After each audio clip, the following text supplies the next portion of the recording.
이번 주에는 느헤미야서를 묵상을 하는데요. 우선 느헤미야서의 내용 구조를 잠깐 보도록 하겠습니다. 느헤미야서의 주제는 예루살렘 성벽을 재건함으로써 이스라엘을 회복하는, 그래서 크게 두 부분으로 나누는데요. 1장부터 7장까지 하고 8장부터 13장까지 이렇게 두 부분으로 나눌 수가 있습니다. 그래서 1장부터 7장까지는 예루살렘 성벽을 재건하는 과정이 기록되어 있고요. 그 다음에 8장 이후에는 이스라엘의 언약 갱신과 개혁에 관한 내용들입니다. 이 중에서 우리가 오늘 묵상한 내용은 4장이죠. 4장은 대적들의 방해를 물리치는 그런 내용들이 오늘 본문의 내용이 되겠습니다. 자, 한번 생각해 보시면은, 자, 성전이 이미 재건됐잖아요. 그리고 에스라의 역할로 이스라엘의 공동체가 어느 정도 신앙 회복이 이루어졌습니다.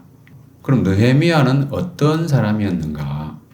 에스라하고 동시대 지도자였습니다. 성벽을 재건한 인물이죠.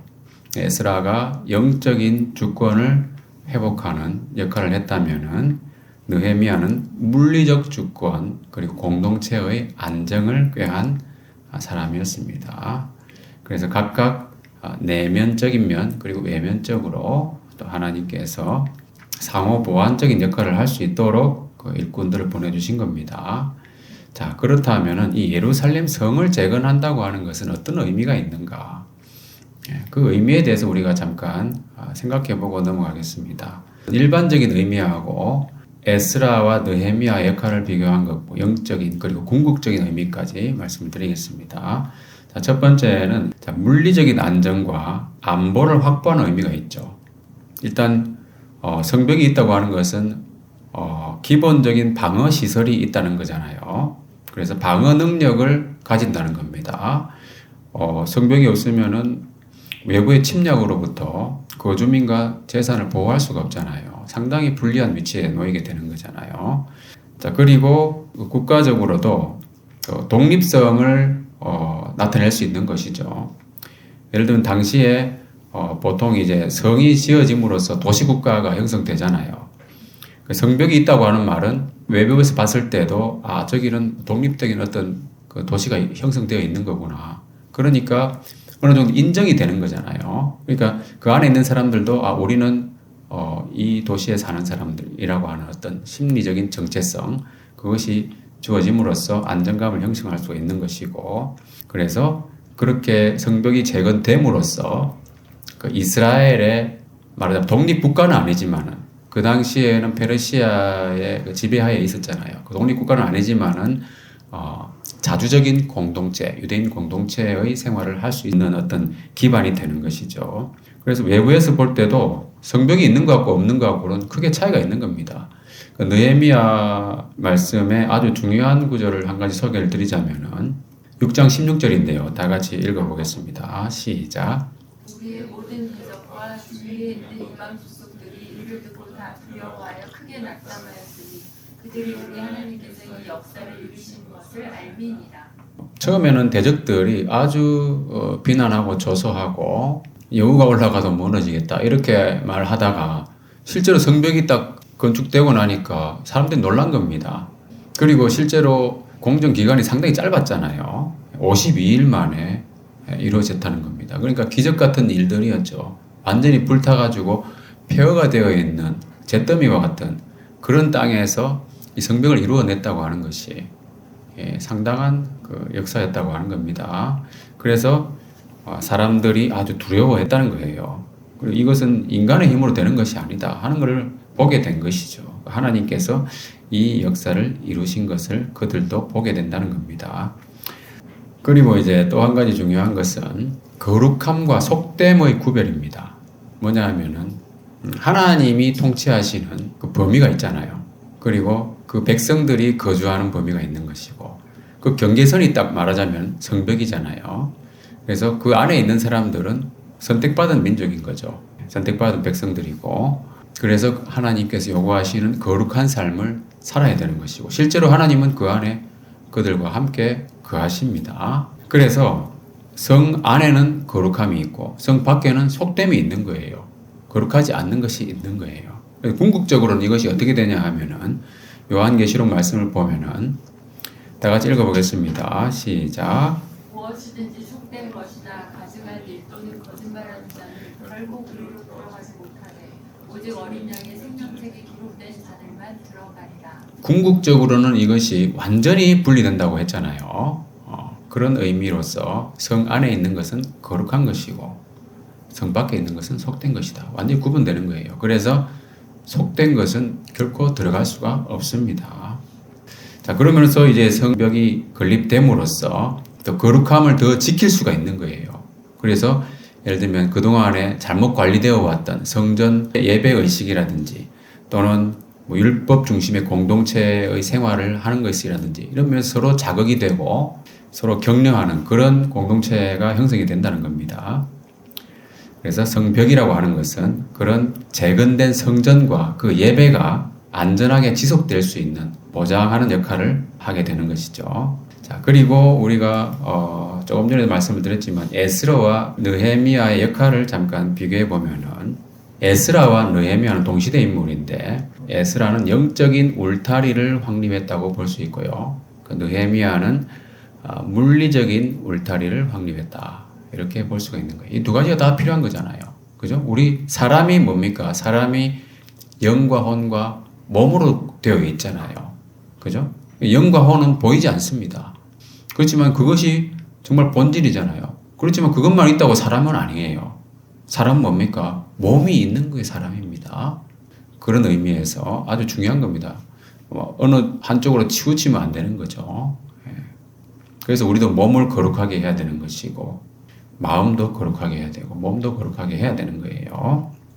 자, 이와 같은 지도자들을 하나님께서 사람들의 영적인 필요 그리고 현실적인 필요들을 채워주시기 위해서 적합한 이런 지도자들을 보내주신다고 하는 것이 참 감사한 거죠. 하나님의 나라를 위해서. 자, 그리고 또 중요한 것은 뭐겠습니까? 이 말씀을 우리가 우리 삶 가운데 어떻게 이해를 하고 적용을 해야 될 것인가 하는 부분이잖아요. 예루살렘 성이 그 옛날에 재건되었다고 하는 것이 나하고 무슨 상관이 있느냐 하는 겁니다.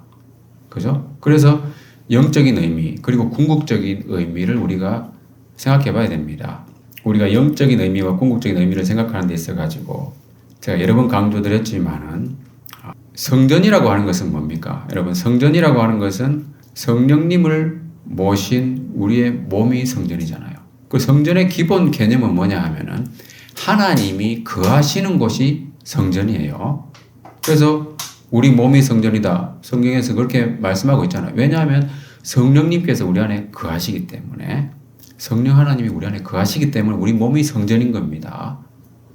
그래서 몸을 거룩하게 해야 되는 것이고 그리고 성령 안에서 교제하는 우리 교회가 성전입니다.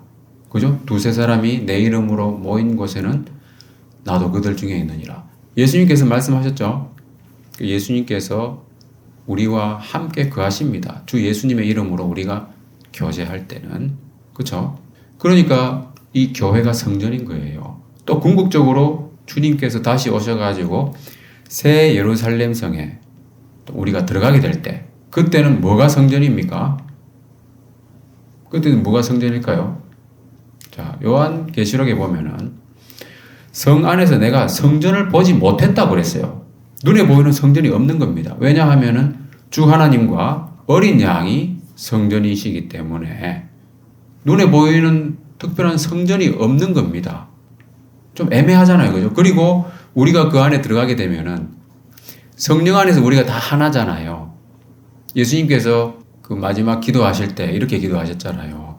그들도 우리와 같이 하나가 되게 하옵소서. 결국 그리스도 안에서 모든 것이 하나가 되는 거예요. 우리 모두가 하나님 안에서 성령 안에서 하나가 됩니다. 우리 다 성전이 되는 거예요. 우리 다 같이. 그 눈에 보이는 성전이 따로 없는 거예요. 그런데 우리가 생각해 볼 수 있는 건 뭡니까? 새 예루살렘 성 안에 있는 거잖아요. 우리가. 그때 새 예루살렘은 속된 것이 들어갈 수가 없고, 그죠? 조금 전에 읽었던 말씀처럼 하나님과 우리 모두가 함께 거하는 그 새 예루살렘 성 안에 하나님이 임재하신다는 겁니다. 현실적으로. 나중에는 그렇게 될 겁니다. 그러면 뭐가 되겠습니까? 새 예루살렘 성 그 자체가 하나님의 임재가 온전히 실현된 곳이기 때문에 새 예루살렘 성이 바로 성전이다. 이렇게 말할 수가 있는 거예요. 실제로 성경 곳곳에는 예루살렘을 성전으로 표현한 부분들이 있습니다. 구약 성경에도 보면 있고요. 예. 그래서 우리가 생각해 볼 수 있는 이거예요. 궁극적으로는요, 성전과 성은 일치가 되는 겁니다.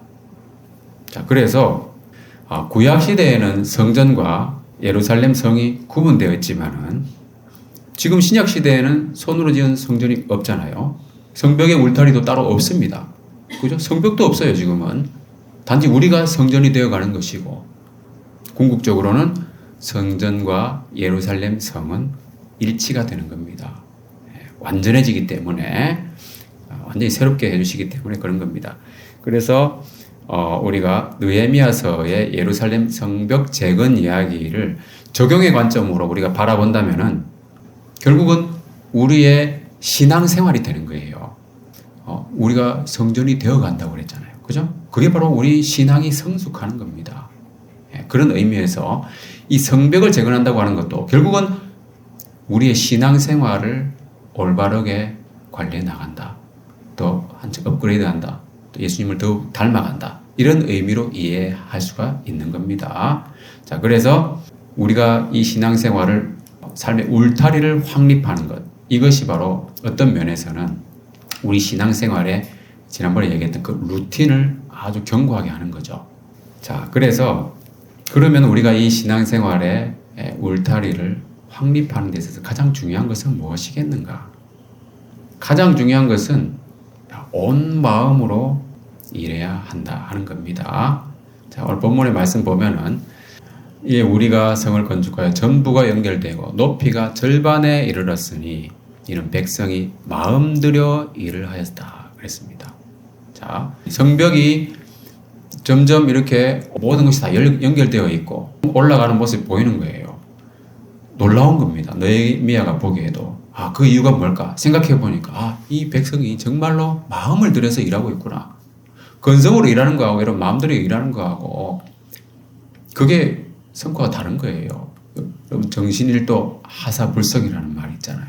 그 예화가 있잖아요. 뭡니까? 예를 들면은 밤에 호랑이가 나타난 줄 알고 온 정성을 들여서 활을 쐈잖아요. 그죠? 아침에 날이 새서 가보니까 그게 뭐가 있었습니까? 바위에 화살이 박혀 있다는 거죠. 똑같은 화살을 쏘는데 온 정성을 다해서 쐈다는 거예요. 그럼 그 사람은 다시 한번 그 자리에 서가지고 다시 쏴봤어요. 아무리 쏴도 바위에 꽂히지 않는다는 거예요. 그러니까 호랑이가 나타났을 때 그 긴장감이 있잖아요. 그것으로 쐈을 때하고 호랑이 없는 상태에서 쏠 때하고는 다른 거예요. 그래서 마음을 정말 들여서 해야 된다 하는 겁니다. 제가 야구를 좋아하는데 이야기를 들어보니까 예전에 여러분 임창용 선수라고 혹시 아세요? 임창용이라고 삼성 라이온즈의 임창용 선수가 아주 그 세이브로 좋은 기록을 많이 세웠는데 그 사람의 뒷이야기를 제가 아는 후배한테 들은 적이 있어요. 그 사람은 뭐냐면은 워낙 자신감이 있는데 집중이 잘 안 되는 거예요. 잘하거든요. 구위가 아주 좋거든요. 이 사이드암 투수인데 그 사람 일부러 주자를 내보낸답니다. 일부러 있잖아요. 주자를 내보내가지고 1, 2루 정도 만들어 놓고 그 다음에 공을 던진대요. 그래야 집중력이 생기고 또 뭡니까? 그만큼 혼신의 힘을 다해서 공을 뿌린다는 거예요. 그래서 성과도 나고 위기를 스스로 만들어낸 위기를 극복했다 이런 칭찬도 듣고 그렇게 되는 여러 가지 효과를 보는 거죠. 온 마음을 가지고 일하는 것과 안 하는 것은 큰 차이가 있다 하는 겁니다. 자, 여러분 벽돌공 이야기 아시죠? 이 3명의 벽돌공이 있었습니다. 어떤 여행자가 길을 가다가 똑같은 일을 하는 3명의 벽돌공을 보고 물어봤죠. 첫 번째 벽돌공에게 당신은 지금 무엇을 하고 있습니까? 이랬더니 짜증 섞인 표정으로 보고도 모르십니까? 나는 하루 종일 벽돌만 쌓고 있는 거예요. 뼈 빠지게 일해서 겨우 먹고 살려고 이 짓을 하고 있는 겁니다. 이렇게 말한 거예요. 두 번째 벽돌공은 나는 지금 튼튼한 벽을 만들고 있습니다. 이 벽은 곧 건축될 이 마을의 가장 튼튼한 건물의 일부가 될 겁니다. 이렇게 좀 다른 이야기를 했습니다. 똑같은 벽돌을 쌓고 있는 건데, 그죠? 세 번째 벽돌공에게 물어봤습니다. 그랬더니 그 사람은 나는 지금 위대한 성전을 짓고 있습니다. 이 성전은 수백 년 동안 사람들이 와서 하나님을 예배하고 희망을 얻고 영감을 얻고 그렇게 될 아름답고 웅장한 건축물이 될 겁니다. 이렇게 대답했다는 거예요. 물론 이 사람이 말한 성전의 개념은 좀 다른 것이죠. 그렇지만 세 번째 사람이 말했던 것은 정말 위대한 일을 하고 있다고 하는 거예요. 자기 스스로가. 자부심이 있겠죠. 얼마나 정성을 들여서 일하겠습니까? 똑같은 벽돌을 쌓는 육체 노동을 하고 있었지만은 자신의 일을 바라보는 관점에 따라서 완전히 태도가 다른 겁니다. 단순 노동이냐? 아니면은 뭔가 전문적인 어떤 직업으로 생각하고 있는 것인가? 아니면 어떤 소명을 이루기 위한 숭고한 활동으로 여기고 있는가? 그 이야기잖아요. 자, 그래서 예루살렘 성벽을 쌓는 거예요. 정말 힘들고 고된 작업이었어요. 그것을 어떤 관점으로 바라보고 자기가 그 일을 해나가는가? 똑같이 벽돌 쌓는 거예요. 그렇지만 그것은 존귀하신 하나님, 보이지 아니하시는 하나님의 백성들이 거주할 공간, 그리고 궁극적으로는 하나님의 임재가 실현되는 공간, 그 위대한 성벽을 쌓고 있는 것이다 라고 생각하고 또 그렇게 인식하고 행하는 것과 아닌 것은 큰 차이가 있는 것이다 하는 겁니다. 그래서 온 마음으로 일해야 된다 하는 겁니다. 그래서 그것은 또 구체적으로는 이렇게 정리해 볼 수 있겠습니다. 비전과 목적의식 그리고 소명을 가슴에 품고 일해야 된다 하는 겁니다.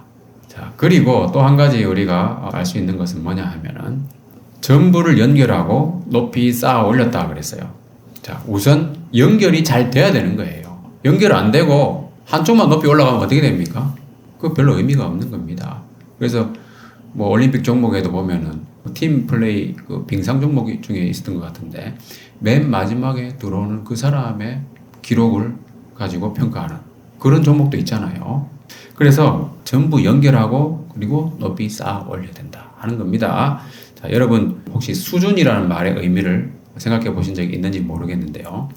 자, 한자로 보면은 물의 높이라는 뜻이잖아요. 물 숫자에다가 그리고 준자는 평평함, 기준, 법도를 뜻하는 글자입니다. 그래서 원래는 이 수준이라는 말은 물의 높이가 이루는 평평한 면을 의미했습니다. 근데 이것이 측정의 기준이 되고 결국 가치나 능력의 정도를 말하는 말이 돼버렸어요. 그죠? 실제로 수준 그러면 그 사람의 어떤 가치 또는 능력의 정도를 이야기하는 말이잖아요. 그래서 물을 담는 바스켓이 있어요. 그런데 이 나무로 지어진 말하자면 나무 약간 평평한 살로 만들어진 바스켓입니다. 자, 여기에 물을 담는데 수준이라고 하는 게 바로 이런 거예요. 물이 어디까지 차냐는 거죠. 여기에 만약에 짧은 나무살이 있었다. 그러면 거기까지밖에 차지 않는 거예요. 다른 게 아무리 높아도 물이라고 하는 것은 가장 낮은 위치에서 머무는 거잖아요. 그렇기 때문에 이 수준이라는 측면에서 봤을 때는 이 공동체에 있어가지고 서로 연결하고 같이 올라간다고 하는 거, 그게 상당히 중요한 얘기입니다. 그 교회의 수준이 뭐냐? 그 교회에 가장 믿음이 연약하고 도움이 필요한 그 형제 자매가 있다면 그분이 바로 그 교회의 수준이 되는 거예요. 그 형제 자매를 잘 도와서 격려하고 해가지고 잘 주님을 믿도록 도와주는 것이 중요한 거죠. 그렇게 해야만이 서로 연결하고 같이 올라가는 그런 효과를 우리가 볼 수가 있는 거예요. 자, 그래서 에베소서 말씀에 보면은 우리가 자주 인용하는 말씀입니다. 그래서 건물마다 서로 연결하여 주 안에서 성전이 되어간다 그랬습니다. 그래서 우리는 각자가 예수님을 모신 성령님을 모신 하나님의 성전으로서 영적인 건물인 거예요. 그죠? 그래서 서로 연결되어 가지고 주 안에서 성전이 되어간다. 함께 가는 것이 참 중요하다 하는 겁니다. 자, 그래서 전부 연결하고 높이를 쌓아 올려야 된다고 하는 것이고, 그리고 오늘 본문의 7절 말씀을 보면은 대적들이 어떤 소식을 듣게 되냐 하면은 예루살렘 성이 중수되어 그 허물어진 틈이 메꾸어져 간다 그랬잖아요. 그죠? 이게 바로 조금 전에 말했던 그 수준의 의미예요. 허물어진 틈, 그 틈으로 물이 셀 수 있잖아요. 근데 그것이 메꿔져 간다고 하는 것은 점점 수준이 높아진다는 겁니다. 그 두려운 거예요. 대적의 입장에서는. 우리에게 있어서 대적이 뭐겠습니까? 믿지 않는 사람들이 우리의 삶에 대해서 부정하고 조롱하고 비난하고 그런 것이 있을 수 있어요. 우리는 하나님 의지하면서 보이지 않는 하나님이 일하시는 것을 우리는 경험하고 살아가잖아요. 그렇지만 그것을 모르는 사람들은 그냥 우연이라고 이야기하기도 하고 자기의 힘으로 되었다고 보기도 하고, 그러니까 우리가 하나님께 기도하는 것을 우습게 여깁니다. 그러한 사람들이 딱 봤을 때 점점점 허물어진 틈이 메꾸어져 가는 것을 보면 기분이 나쁜 거예요. 뭔가 형통하는 것을 보면 희한한 일들이 발생해가지고 일이 착착 들어맞고 그런 걸 보면은 기분이 나쁜 거예요. 그래서 우리는 하나님 앞에서 정말 이 허물어진 틈을 잘 메꾸는 것이 중요하다 하는 겁니다. 자, 그래서 수준을 그렇게 해서 높일 필요가 있는 것이죠. 네, 그리고 우리가 이러한 삶의 울타리를 잘 확립하는 데 있어가지고 기억해야 될 것은 뭐냐 하면 방해 세력이 반드시 있다고 하는 겁니다. 이 없을 수가 없는 거예요. 우리가 거룩한 삶을 살려고 하는 것을 세상은 미워합니다. 이것을 우리가 분명히 알아야 돼요. 결코 호의적이지가 않습니다.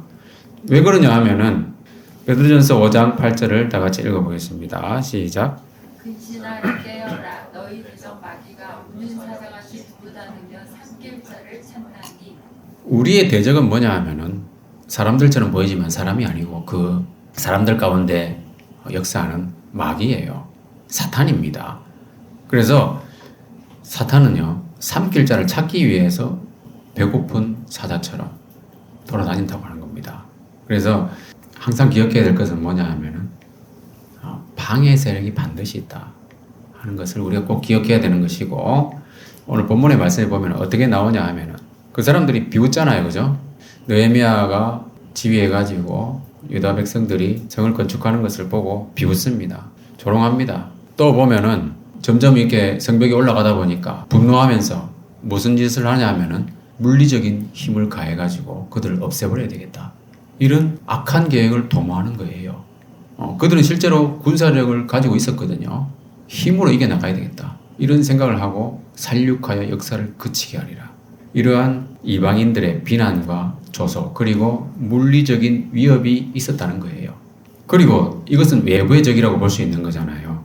근데 유다 사람들이 이 이방인들의 그 비난과 조소와 그 위협을 자꾸만 이렇게 겪다 보니까 마음이 약해지고 또 그 공사가 너무 힘든 일이잖아요.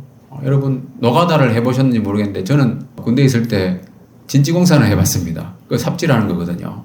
정말 힘듭니다. 허리가 뭐 아프고 그런데 그 힘든 일을 계속하고 또 비방을 받고 하다 보니까 낙심이 되는 거예요. 그렇지 않겠습니까? 거기다가 군사적인 위협까지 있잖아요. 그러니까 이 사람들이, 유다 사람들도 낙심이 되는 거야. 그러니까 말을 함부로 하게 되는 거예요. 우리는 성을 건축하지 못할 것이다. 믿음이 연약해질 때 여러분 말을 조심해야 됩니다. 자기 마음에 떠오르는 말이라고 다 내뱉으면 안 되는 거예요. 그 말이라고 하는 것은 뭔가 그 일을 일으키는 힘이 있잖아요. 말은 창조의 힘이 있는 겁니다. 하나님께서 말씀으로 세상을 창조하신 것처럼 하나님의 형상으로 지음받은 이 사람들도 말에 힘이 있는 겁니다. 그래서 특히 믿음이 연약해질 때 말을 조심해야 되는 겁니다. 유다 사람들이 이렇게 말하고 있잖아요. 이것은 그들이 잘못하고 있는 거예요. 그래서 낙심한 유다인들의 믿음 없는 말은 내부의 적이라고 할 수 있습니다. 자, 잠언 말씀을 읽어보겠습니다. 다 같이 시작. 죽고 사는 것이 혀의 힘에 달렸나니 혀를 쓰기 좋아하는 자는 혀의 열매를 먹으리라. 믿음이 약해질 때가 누구나 있습니다. 항상 좋을 수만 없어요. 그렇지만 그때 우리는 뭘 기억해야 되냐면은 이 말을 조심해야 된다고 하는 거. 그리고 예수님께서 여러분 회당장 야이로의 딸을 고치러 가시는 동안에 혈루병을 앓는 사람이 예수님의 옷에 손을 대가지고 낫는 일이 있었어요. 그러면서 예수님께서 잠깐 지체하셨어요. 그랬더니 그 회당장의 집에서 사람들이 와가지고 이 딸은 죽었으니까 더 이상 예수님 피곤하게 귀찮게 하지 마세요. 이렇게 이야기했거든요. 그래도 예수님 그때 뭐라고 하신지 아세요? 예수님께서 그 하는 말을 곁에서 들으시고 회당장에게 뭐라고 하셨냐면은 두려워하지 말고 믿기만 하라. 이렇게 말씀하신 거예요. 그러니까 자, 믿음이 연약해집니다. 상황은 좋지 않아요. 눈에 보이는 상황은 전부 부정적인 겁니다. 마음에 들지 않습니다. 그러다 보면 믿음이 약해지는 거예요. 그때 이 말씀 여러분 기억하시기 바랍니다. 두려워하지 말고 믿기만 하라. 약속이 있다면 예수님이 지금 그 딸을 고치러 가고 계시잖아요. 그죠? 예수님을 믿고 우리는 말을 내뱉지 않는 거예요. 그게 참 중요합니다. 그런 면에서 저도 개인적인 필요가 많이 있어요. 상황이 안 좋으면은 믿음 없는 말을 종종 할 때가 있거든요. 그럼 제 아내가 말 조심하라고 주의를 딱 주더라고요. 그러니까 저도 정신이 번쩍 드는 거죠. 정말 중요한 겁니다, 여러분. 좋은 말을 해야 돼요. 믿음 있는 말을 하면 또 믿음이 생기거든요. 그 말의 힘, 여러분 기억하시고 꼭 두려워하지 말고 믿기만 하는 그런 믿음으로 살아가시길 바랍니다. 그래서 느헤미야도 이런 말 하잖아요. 너희는 그들을 두려워하지 마라. 지극히 크시고 두려우신 주를 기억하고 너희 형제와 자녀와 아내와 집을 위하여 싸우라. 이렇게 사람들을 독려했습니다. 그랬더니 실제로 하나님이 그들의 꾀를 패하셨어요. 그죠? 그 믿음으로 우리가 행했을 때 부정적인 상황이 우리를 압도한다 할지라도 믿음을 잃지 않고 두려워하지 말고 하나님을 끝까지 붙잡았을 때는 이러한 하나님의 역사하심을 경험하게 된다고 하는 겁니다. 자, 그리고 마지막으로 기도하면서 깨어 일해야 된다고 하는 겁니다. 자, 느헤미야는 대적들이 조롱하고 아주 그냥 악담을 퍼붓고 할 때에 그들을 감정적으로 대하지 않았습니다. 바로 보인 반응이 뭡니까? 우리 하나님이여 들으시옵소서 하면서 하나님께 호소한 거예요. 사람들이 나에게 있잖아요. 악하게 하고 이럴 때가 있잖아요. 욕이 나오려고 할 때 참는 겁니다. 그것을 참고 하나님께 마음을 다 틀어놓는 겁니다. 그게 참 중요한 거예요. 우리 믿음의 사람들은 그렇게 해야 되는 거예요. 그렇게 함으로써 우리의 거룩함을 유지할 수 있는 겁니다.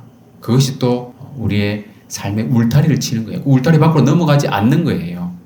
그리고 그들이 물리적인 어떤 군사력으로 위협을 했잖아요. 그런 일들을 도모하고 있었습니다. 그러면은 그것도 가만히 있으면 안 되는 거예요. 뭔가 치밀한 계획을 세우고 대비를 해야 되는 거예요. 느헤미야가 한 걸 보면은 자, 절반은 갑옷을 입고 창과 방패와 활을 가졌고 또 각각 한 손으로 일을 하고 한 손에는 병기를 잡았다. 그러니까 에너지의 절반을 경계에 쏟았습니다. 이 상당히 중요한 겁니다, 여러분. 에너지 절반을 경계에 쏟는다고 하는 거. 저희 아이들 저희가 이제 훈육을 하면서 이렇게 보다 보면은 칭찬해주고 싶은 게 있고 또 야단치고 싶은 게 있고 그렇잖아요. 칭찬하면 저희가 스트라이크 볼 제도 해가지고 볼을 주고 뭔가 잘못하면 스트라이크를 줘가지고 삼진 아웃제 또 볼을 내게 하면은 출루시켜가지고 뭔가 인센티브를 준다든가 이런 걸 하거든요. 이제 저희 하진이가 보면은 집중력이 있어요. 순간적인 힘을 발휘하는 어떤 순발력이 있기 때문에 뭔가 인센티브를 얻기 위해서 열심히 합니다. 열심히 해가지고 엄마 아빠한테 칭찬 많이 받아가지고 볼도 받고 해가지고 출루해가지고 나중에는 베이스를 한 바퀴 돌거든요. 그럼 득점이 되잖아요. 그러면 용돈도 주고 뭐 여러 가지 인센티브를 받습니다. 그렇게 해가지고 많이 쌓아 올려놨는데 이 경계를 게을리하는 거예요. 이 스트라이크를 또 계속 받는 거예요. 너무 마음이 업돼가지고 방방 뜨는 겁니다. 한마디로 방방 뜨다 보니까 스트라이크를 막 받는 거예요. 그래서 용돈 다 날렸어요. 용돈 다 날리고 인센티브 뭐 다 날리고 지금은 아주 이제 수준이 낮은 상태로 지금 있는 상태인데 그래서 항상 저희가 주의를 주거든요. 방방 뜨지 말고 네가 스트라이크 안 받도록 노력을 해라. 그게 뭐냐면 절반의 에너지를 있잖아요. 경계에 기울여야 되는 거예요. 그래야만 쌓아 올릴 수가 있는 거예요. 그 메가드 장군이 그런 말을 했잖아요. 작전에 실패한 지휘관은 용서할 수 있어도 경계에 실패한 지휘관은 용서할 수 없다. 여러분, 경계는 별로 눈에 보이지 않습니다. 주로 정적인 활동이에요. 주로 감시하는 활동이고 그러다 보니까 군대에서도 별로 경계하는 일은 별로 인기가 없습니다. 방어하는 일도 인기가 없고요. 그래서 작전을 좋아해요, 사람들은. 동적이잖아요. 눈에 보이잖아요. 그렇지만 작전을 아무리 잘해도 경기에 주의를 기울이지 않으면 망하게 된다는 겁니다. 절반의 에너지를 경기에 투입할 정도로 신경을 써야 된다는 거예요. 그리고 우리가 누구를 위해서 싸우냐고 했을 때에 느헤미야가 아주 인상적인 말을 합니다. 이게 지금도 여러분 이스라엘 군대가 세계 최강의 군대라고 해도 과언이 아니잖아요. 중동의 여러 나라들이 이스라엘에 대항할 수가 없어요, 지금. 물론 미국이 도와준 것도 있지만 요즘 보면은 여러분 이스라엘이 미국 무시하고 행동을 하잖아요. 보면은 여러분 이스라엘이 강한 이유 중에 하나는 뭐냐면 자, 우리나라는 어떻습니까? 나라를 위해서 그죠? 충성해야 된다고 많이 이야기하잖아요. 별로 와닿지 않는 거예요, 사람들한테는. 누구를 위해서 싸우느냐 하는 겁니다. 네 자신을 위해서 싸우고 네 가족을 위해서 싸우고 너의 집을 위해서 너의 재산을 지키기 위해서 싸우라는 겁니다. 그렇게 독려를 할 때에 그것이 말 그대로 현실적이고 더 효과가 있는 거예요. 실제로 그렇기도 하고. 나라가 뭡니까, 여러분? 추상적인 겁니다. 결국은 자기 가족과 자녀와 형제들과 친구들과 동료들과 자기 집을 위하여 싸우는 겁니다. 그래서 우리가 신앙생활 하는 것도 마찬가지예요. 우리가 누구를 위해서 신앙생활 합니까? 자신을 위하여 가장 좋은 것을 얻기 위해서 자기 가족을 위하여 가장 좋은 것은 바로 내가 신앙생활을 열심히 하는 거예요. 주님을 믿고 살아가는 겁니다. 그래서 정리하자면은 우리가 그런 대적들에 대해서 어떻게 대응할 것인가? 감정적인 대응이 아니라 기도로서 하나님께 호소해야 된다고 하는 것이고 절반의 에너지를 경계에 투입해야 된다는 거예요. 이 말씀을 잠깐 다시 보면은 상당히 군사적으로도 음미할 부분이 있습니다. 작전적인 측면에서 예를 들면 느헤미야가 사람들을 어떻게 배치했냐면 성벽 뒤에다가 배치했죠. 그리고 종족을 따라 칼과 창과 활을 가지고 서 있게 했다고 그랬잖아요. 자, 그러니까 낮고 넓은 곳에 그 적절한 배치 위치를 정해가지고 부대 위치를 정해가지고 종족을 따라 체계적으로 부대를 나눈 거예요. 예.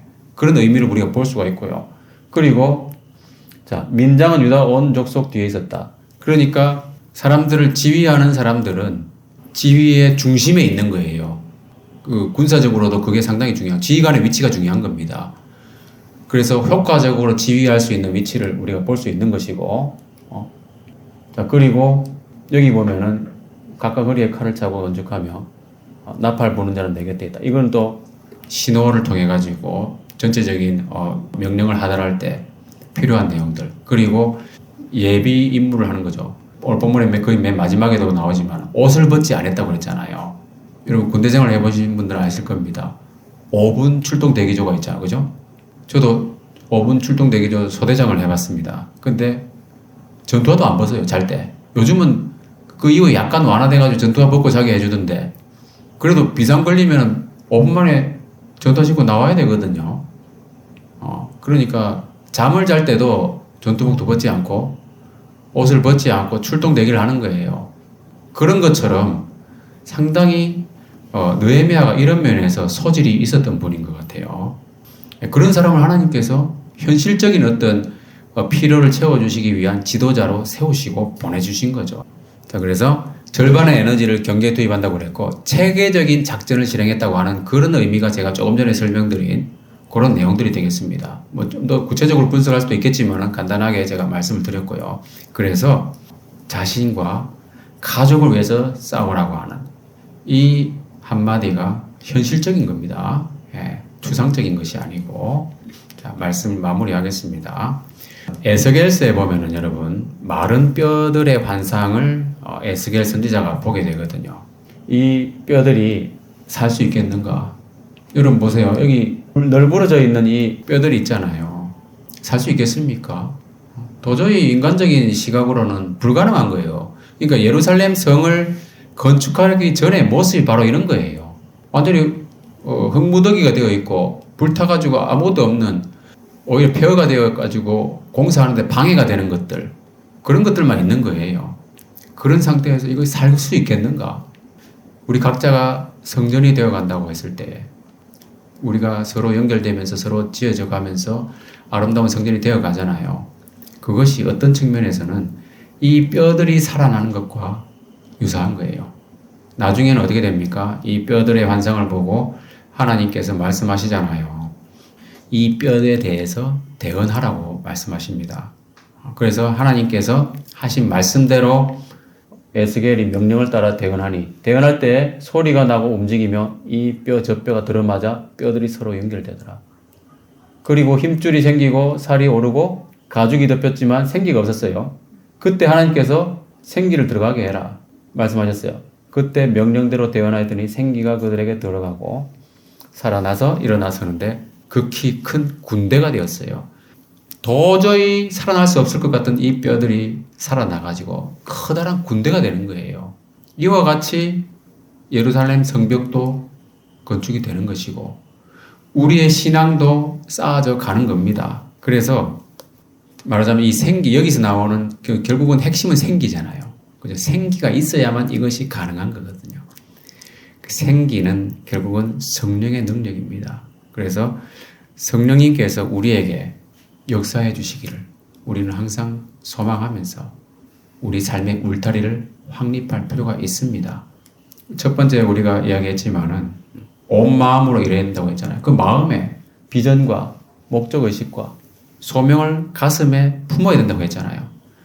성령님께서 그러한 생기들로 우리 마음속에 충만하게 해 주시기를 기대하면서 우리가 살아나가야 된다는 거예요. 그리하여 그 소명을 가슴에 품고 항상 깨어서 일하면서 우리는 대적들의 방해들을 물리치고 승리할 수 있습니다. 그렇게 함으로써 우리 삶의 울타리를 잘 확립하고 주님께 또 기쁘시게 하고 우리 삶도 주님의 은혜와 진리로 충만해지는 그런 역사가 있기를 주님의 이름으로 축원합니다.